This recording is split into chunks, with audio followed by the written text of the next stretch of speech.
Selamat datang di channel Kopi Darat. Pada video kali ini saya akan membahas tentang kisah seorang pemuda yang tidak terkenal di dunia, tapi terkenal di langit. Penasaran? Mari kita simak. Jangan lupa klik tombol subscribe ya. Dikisahkan seorang pemuda biasa bernama Uwais Al-Qarni. Ia merupakan pemuda yang terkenal di langit karena keimanan dan ketakwaannya kepada Allah Subhanahu wa Ta'ala. Uwais Al-Qarni adalah seorang pemuda dari Yaman yang hidup di zaman Nabi Muhammad SAW. Dikutip dari buku Pendidikan Agama Islam dan Budi Pekerti oleh Ahmad Mahmudi, Uwais bukan orang yang kaya, melainkan hanya seorang fakir dan yatim yang hanya hidup berdua dengan ibunya yang lumpuh dan buta. Sehari-hari, Uwais hidup dengan mengandalkan penghasilannya dari menggembala domba. Hasil yang ia dapatkan hanya cukup untuk makan ibunya. Sedangkan apabila ada kelebihan, terkadang ia gunakan untuk menolong tetangganya yang juga kesusahan. Selebihnya Uwais sering berpuasa, hidupnya hanya ia gunakan untuk beribadah kepada Allah dan berbakti kepada ibunya, karena ayahnya sudah lama meninggal. Uwais senantiasa merawat dan memenuhi semua permintaan ibunya. Hanya satu permintaan yang sulit ia kabulkan, "Anakku, mungkin ibu tak lama lagi akan bersamamu. Ikhtiarkan agar ibu dapat mengerjakan haji," pinta sang ibu. Mendengar ucapan sang ibu, Uwais termenung. Perjalanan ke Mekah sangatlah jauh, melewati padang tandus yang panas. Orang-orang biasanya menggunakan unta dan membawa banyak perbekalan. Sedangkan mereka tidak memiliki kendaraan. Uwais terus berpikir mencari jalan keluar. Kemudian, dibelilah seekor anak lembu. Uwais membuatkan kandang di puncak bukit. Setiap pagi ia bolak-balik menggendong anak lembu itu naik turun bukit. Uwais gila, kata orang-orang yang melihat tingkah laku Uwais. Ya, banyak orang yang menganggap aneh apa yang dilakukannya tersebut. Tak pernah ada hari yang terlewatkan ia menggendong lembu naik turun bukit. Makin hari anak lembu itu makin besar, dan makin besar pula tenaga yang diperlukan Uwais. Tetapi karena latihan tiap hari, anak lembu yang membesar itu tak terasa lagi. Setelah 8 bulan berlalu, sampailah pada musim haji. Lembu Uwais telah mencapai 100 kg, begitu juga otot Uwais yang makin kuat. Ia menjadi bertenaga untuk mengangkat barang. Tahukah sekarang orang-orang, apa maksud Uwais menggendong lembu setiap hari? Ternyata ia sedang latihan untuk menggendong ibunya. Uwais menggendong ibunya berjalan kaki dari Yaman ke Makkah. Subhanallah, alangkah besar cinta Uwais pada ibunya itu. Ia rela menempuh perjalanan jauh dan sulit, demi memenuhi keinginan ibunya. Uwais berjalan tegap menggendong ibunya wukuf di Ka'bah. Ibunya terharu dan bercucuran air mata telah melihat Baitullah. Di hadapan Ka'bah, ibu dan anak itu berdoa, "Ya Allah, ampuni semua dosa ibu," kata Uwais. "Bagaimana dengan dosamu?" tanya sang ibu keheranan. Uwais menjawab, "Dengan terampuninya dosa ibu, maka ibu akan masuk surga. Cukuplah ridha dari ibu yang akan membawaku ke surga." Itulah keinginan Uwais yang tulus dan penuh cinta. Allah Subhanahu wa Ta'ala pun memberikan karunia untuknya. Uwais seketika itu juga sembuh dari penyakit sopaknya. Hanya tertinggal bulatan putih di tengkuknya. Tahukah kalian apa hikmah dari bulatan disisakan di tengkuknya Uwais tersebut? Itulah tanda untuk Umar bin Khattab dan Ali bin Abi Thalib, dua sahabat Rasulullah, untuk mengenali Uwais. Uwais merasa sangat sedih setiap kali melihat tetangganya yang lepas pergi menemui Nabi Muhammad SAW. Ia belum pernah menemui beliau padahal dirinya sangat ingin bertemu. Namun, di saat yang sama ibunya tidak bisa ia tinggalkan. Saking cintanya kepada Nabi Muhammad SAW, ketika ia mendengar ada yang melempari Rasulullah SAW hingga membuat giginya patah, Uwais turut mematahkan giginya dengan batu hingga patah.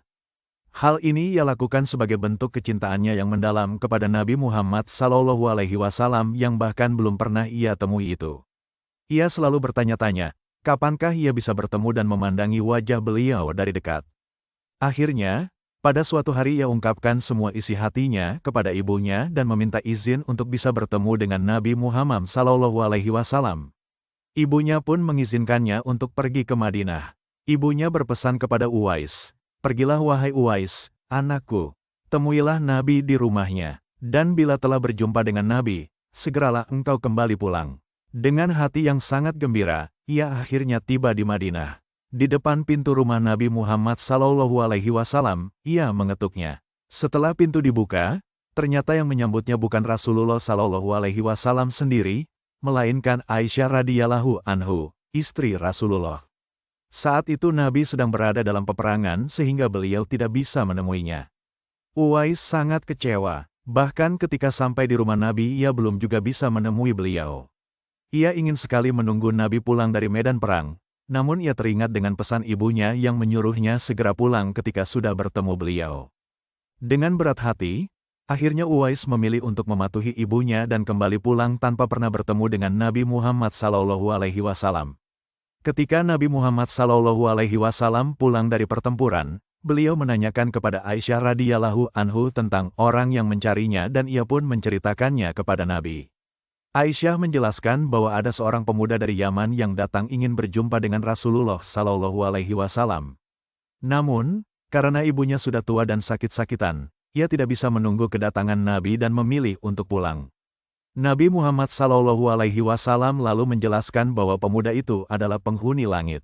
Beliau juga menceritakan kepada para sahabat, kalau kalian ingin berjumpa dengan dia, perhatikanlah ia mempunyai tanda putih di tengah telapak tangannya. Beliau juga menyarankan untuk meminta doa dan istighfar darinya, sebab ia adalah penghuni langit dan bukan penduduk bumi.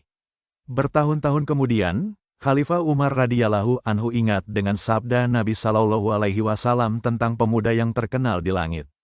Sejak saat itu, Umar selalu mencari kehadirannya dalam rombongan khalifah yang datang dari Yaman. Hingga suatu saat ia benar-benar bertemu dengan pemuda tersebut. Khalifah Umar radhiyallahu anhu dan Ali radhiyallahu anhu datang ke perkemahan Uwais dan datang menemuinya. Keduanya lalu membuktikan perkataan Nabi Shallallahu Alaihi Wasallam tentang tanda di telapak tangan Uwais. Dan benar saja, tanda putih itu ada padanya.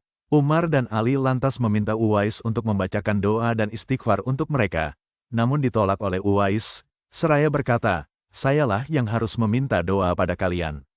Lalu, Umar dan Ali tetap meminta untuk didoakan. Akhirnya Uwais melakukannya. Setelah itu, Umar hendak memberikan jaminan hidup kepada Uwais.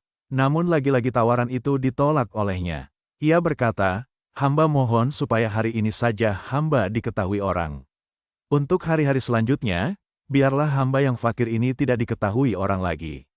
Beberapa tahun kemudian, Uwais meninggal dunia.